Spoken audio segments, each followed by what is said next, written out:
Assalamualaikum warahmatullahi wabarakatuh. Kami dari kelompok 5 yang beranggotakan Muhammad Hasan Fadli dan Zubaidah Hasibuan yang dibimbing oleh Bu Dosen Dr. Hajah Prima Aswirna S. Di video ini kami akan membahas tentang persamaan reaksi, perhitungan kimia, mengaplikasikan kimia dalam kehidupan sehari-hari secara saintifik, dan mengaplikasikan kimia dalam kehidupan secara islami.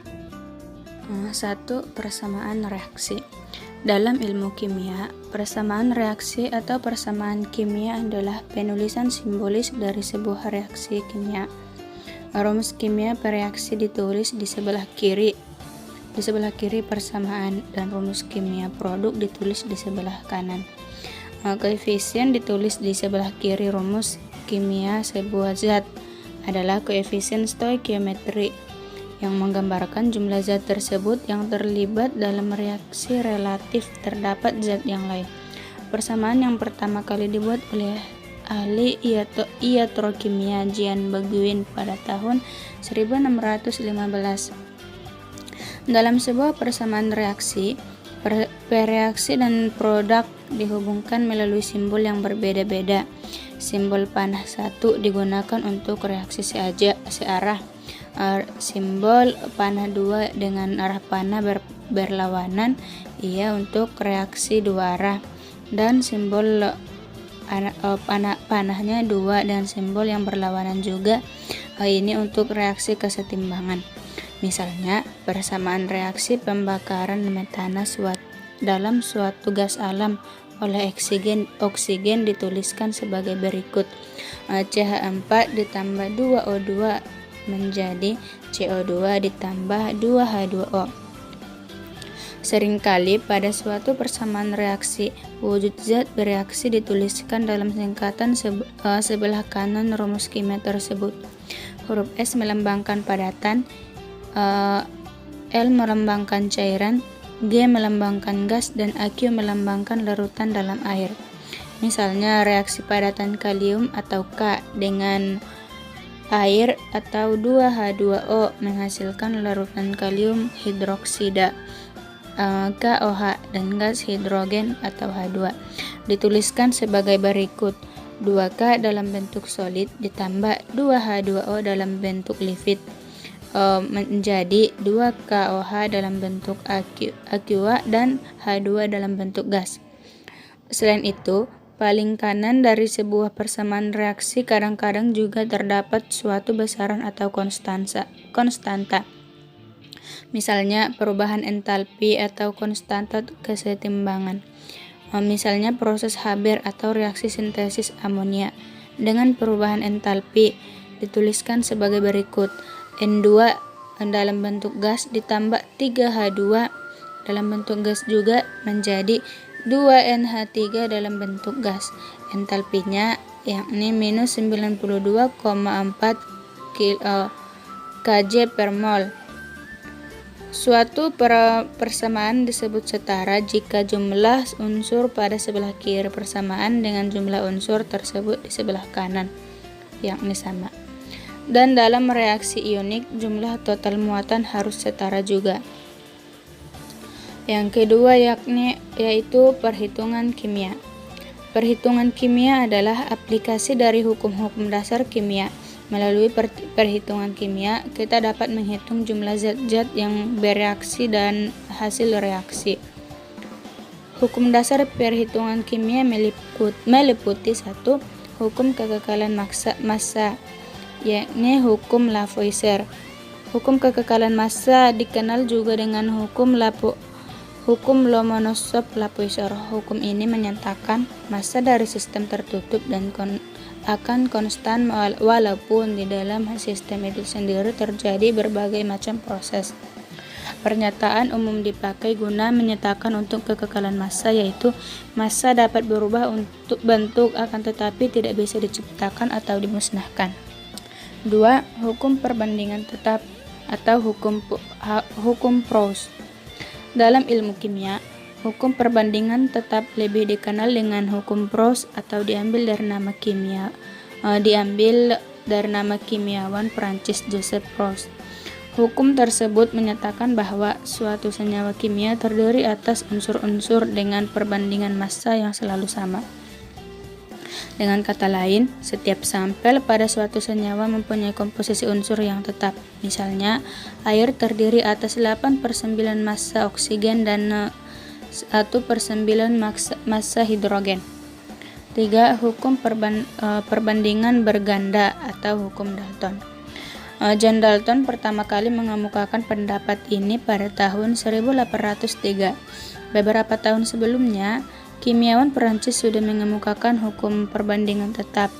Dalton kemudian merumuskan hukum ini berdasarkan pengamatan kepada nilai-nilai perbandingan Proust. Hukum ini menjadi salah satu hukum dasar stoikiometri. Hukum ini juga terkadang disebut hukum Dalton yang diambil dari nama kimiawan Inggris John Dalton. Tetapi, biasanya hukum Dalton merujuk kepada hukum tekanan parsial.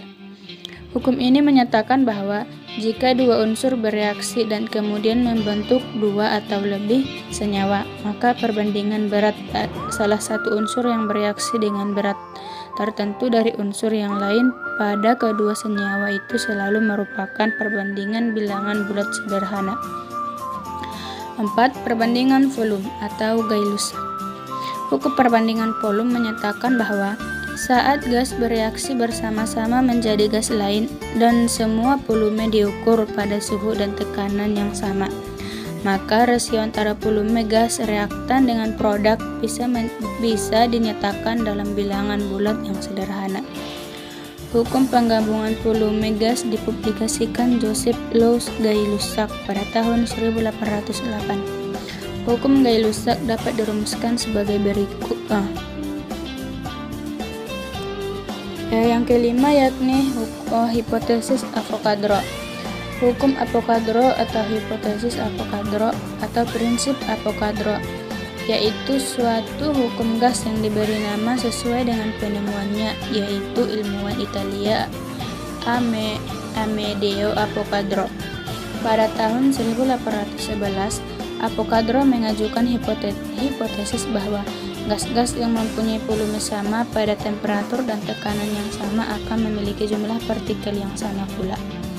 Artinya, jika jumlah molekul atau atom dalam suatu volume gas tidak bergantung pada ukuran ataupun jumlah massa dari molekul gas, misalnya 1 liter gas hidrogen dan nitrogen akan mengandung jumlah molekul yang sama, selama suhu dan tekanannya sama pula. Jika hukum Gay-Lussac dan hipotesis Avogadro digabungkan, maka dalam suatu reaksi yang diukur pada suatu tekanan yang sama, perbandingan volume gas-gas bereaksi dan hasil reaksi akan setara dengan perbandingan koefisien-koefisiennya.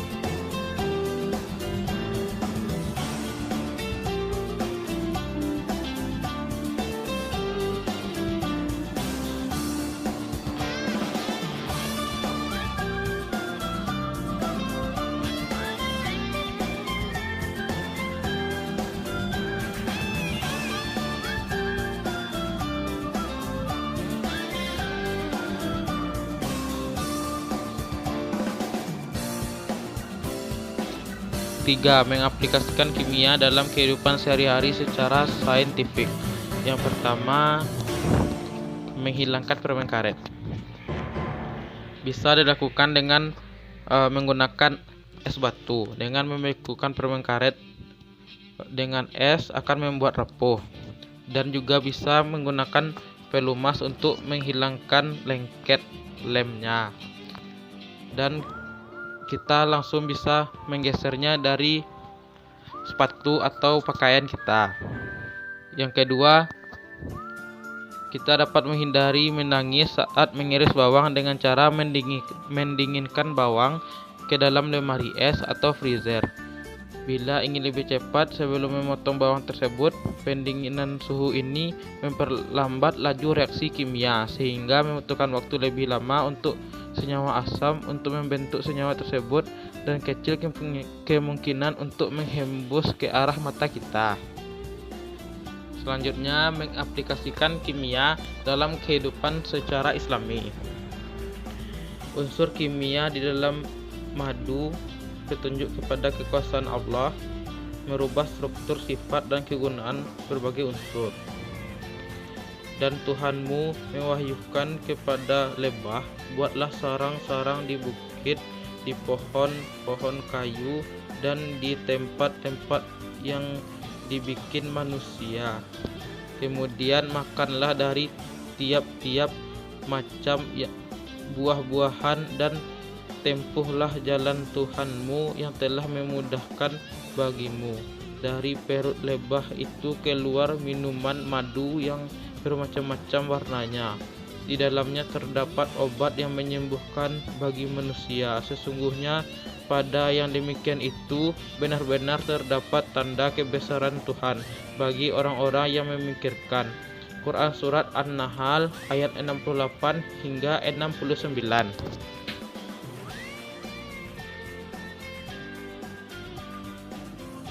Sekian video dari kami. Terima kasih telah menyaksikan. Jika ada salah dan janggal, kami mohon maaf. Wabillahi taufiq wal hidayah. Wassalamualaikum warahmatullahi wabarakatuh.